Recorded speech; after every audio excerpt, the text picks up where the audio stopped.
राधे राधे। कैसे आप सब? आशा करते हैं आप सब परम मंगल होंगे, स्वस्थ होंगे।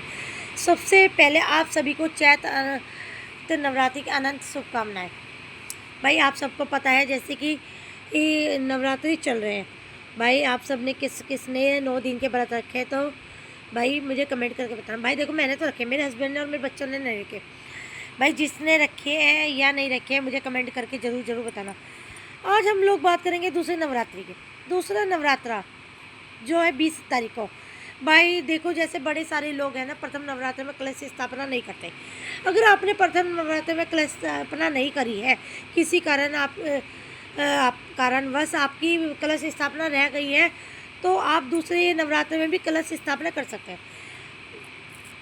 भाई आपने प्रथम नवरात्र पे नहीं करी तो आप दूसरे नवरात्र में कर सकते हैं। दूसरा नवरात्र जो होता है माँ ब्रह्मचारिणी का, माँ ब्रह्मचारिणी जो होती है, माँ ब्रह्मचारिणी जो मतलब माँ ब्रह्मचारिणी का स्वरूप का जो माँ होती है वो तप के समान होती है। माँ ब्रह्मचारिणी का व्रत रखने से जिंदगी में संयम आता है, मन में शांति आती है और भक्ति की प्राप्ति होती है।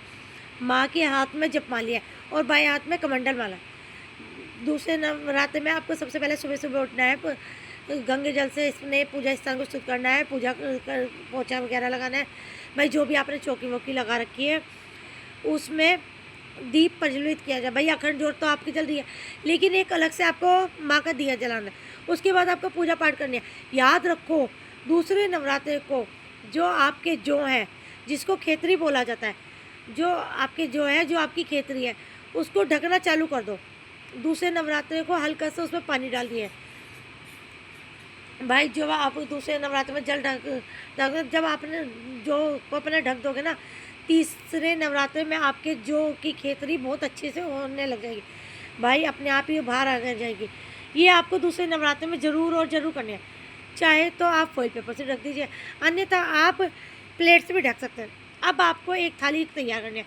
उस थाली में आपको एक पान पत्ता लेना है, 2 लौंग के जोड़े लेने हैं, 1 इलायची लेनी है, 1 सुपारी लेनी है, 2 इलायची लेनी है, एक मतलब 2 इलायची लेनी है और ये सब सामान लेना है। एक सामग्री लेनी है, मतलब घी लेना है, शहद लेना है और उसके बाद ही सबसे पहले दीप प्रज्वलित करना है। माता की जो भी प्रतिमा आपने बनाई है, जैसे चौकी में आपने गंगा जल का छिड़काव कीजिएगा, गणेश जी को तिलक कीजिएगा, माता रानी को तिलक कीजिएगा, जो तिलक कीजिएगा, और आपने जो कलश स्थापना की वहाँ पे भी तिलक करिए। भाई नवग्रह भी रखे नहीं रखे, नवग्रहों को भी आपको टिक्का करना है। उसके बाद आपको अग्यारी आपको कैसे देनी है? एक गोबर का उपला या कंडा लेना है, उसको जला लेना है, तो उसके ऊपर कपूर रखना होता है और हवन सामग्री से आपको 7 बार जय माता दी जय माता दी जय माता दी बोलते जाना है।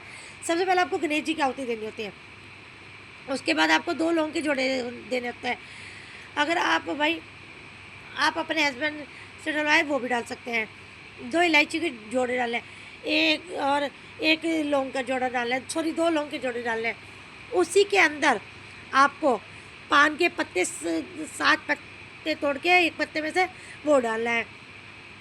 उसी में के साथ साथ आपको इसमें शहद डालना है और टीका भी लगाना होता है। और माँ दूसरे नवरात्रि का ब्रह्मचारिणी का आपको माई ब्रह्मचारिणी का वो सफ़ेद रंग का है। सफ़ेद रंग की आप मिठाई का भोग ला सकते हैं। माता रानी को शक्कर का लगा, माता रानी को आप चीनी का भोग लगा सकते हैं, माँ को आप खंड का। लेकिन आप जो अगर माता की अग्यारी वगैरह जो जलाते हो ना, उसमें आपको शक्कर जरूर डालनी है। पंचामृत भी आपको जरूर डालना है। भाई पंचामृत ओम देवी ब्रह्मचारिणी नमः, ये मतलब ओम देवी ब्रह्मचारिणी नमः, ओम देवी ब्रह्मचारिणी नमः, ओम देवी ब्रह्मचारिणी, ये माता का आपको मंत्र का जप करना। इससे पहले आपको ना संकल्प जरूर लेना होता है, या अगर आपने पहले ही संकल्प ले लिया है तो उसके बाद कोई आपको संकल्प नहीं लेना, बहुत अच्छी बात है उस टाइम में। अगर आपने नहीं लिया तो आप दूसरे दिन संकल्प ले। भाई जब आपने वो अग्यारी जलाई है ना, तो माँ का भोग वगैरह आपको समर्पित कर, उसके बाद आपको जल का छिड़काव अवश्य करना होता है। माता रानी को आपको जल समर्पित करना होता है। उसके बाद आपको आरती करनी होती है। आरती करने के तत्पश्चात आपने जो अग्यारी जलाई है उसमें से थोड़ा सा टीका अपने मस्तक पे लगाइए, क्योंकि ये बहुत पवित्र अग्नि हो गई है। और इसमें आप इस दिन आप माता रानी को शक्कर का और पंचामृत का भोग जरूर लगाइए। इससे ना आपकी ना भक्ति में जो बाहर आती है, भक्ति में जो श्रद्धा होती है वो होती है पूरी, आपकी भक्ति में श्रद्धा उत्पन्न होती है। साथ ही के साथ आप संयम की भी आपके अंदर बात होती है। जो दूसरा दिन होता है, जो ब्रह्मचारिणी का दिन होता है, इस दिन आपको या तो हरे रंग के वस्त्र पहने होते हैं, या फिर हरे रंग के नहीं है तो आप वाइट रंग के पहनिएगा। सफ़ेद रंग के आपको वस्त्र पहने होते हैं, और सफ़ेद रंग के ही वस्त्र वगैरह पहन के आपको एक मैजिकल उपाय बताती हूँ मैं आपको। प्रथम दिन आपने ये सब नहीं किया तो आप दूसरे दिन ये जरूर करेगा।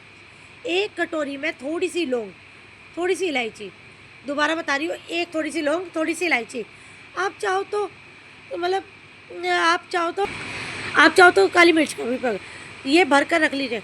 जो माता रानी की चौकी है, 9 दिन के बाद वो आपको उठाने हैं और अपने किचन में यूज़ ज़रूर करने हैं। किचन में आपको यूज़ करने हैं और 6 महीने तक यूज़ करिएगा। उसमें ख़त्म हो जाए उसमें और भरते रहिए, और ख़त्म करिए और भरते रहिए। और इस दिन आपको विशेष तौर पे माता रानी की विशेष प्राप्ति के लिए, माँ को पाने के लिए ये आपको उपाय करना है। अगर आपके पास लौंग इलायची नहीं है तो काली मिर्ची ले लीजिए भाई। बड़े सारे लोगों के घर पे इलायची नहीं यूज़ होती है, तो आप एक मतलब टिफ़िन भर के या फिर ड्राई फ्रूट भर के माता के सामने ड्राई फ्रूट रख दीजिए भाई। और अपने आप नवरात्रि के बाद जो ड्राई फ्रूट अपने यूज़ कर लीजिएगा, क्योंकि ये ड्राई फ्रूट आपके चार्ज हो जाते हैं भाई। आप इनको खा लीजिएगा और आपको इनको खाने के बाद बहुत ही लाभ की प्राप्ति होती है भाई। दिन है बहुत ही अच्छा शुक्रवार, सुबह ही अर्ली मॉर्निंग पूजा कीजिएगा, पूजा अर्चना जरूर कीजिएगा। माँ ब्रह्मचारिणी का दिन है, विशेष तौर पे इस दिन पूजा की जाती है। ये सब आप माता रानी को कीजिए और अपनी माता को, लक्ष्मी माता प्राप्ति के लिए माता को अनार का भोग लगाइएगा, पान के पत्ते पे भोग लगाइएगा, मीठे पान का भोग लगाइएगा और गुड़ का भोग जरूर लगाइएगा माता रानी को। तो जय श्री श्याम, राधे राधे। चैनल को लाइक करें, शेयर करें, सब्सक्राइब करें। अगर आपको मेरी वीडियो अच्छी लगती है तो चैनल को लाइक करिएगा, शेयर करिएगा, सब्सक्राइब करिएगा। जय श्री श्याम, राधे राधे।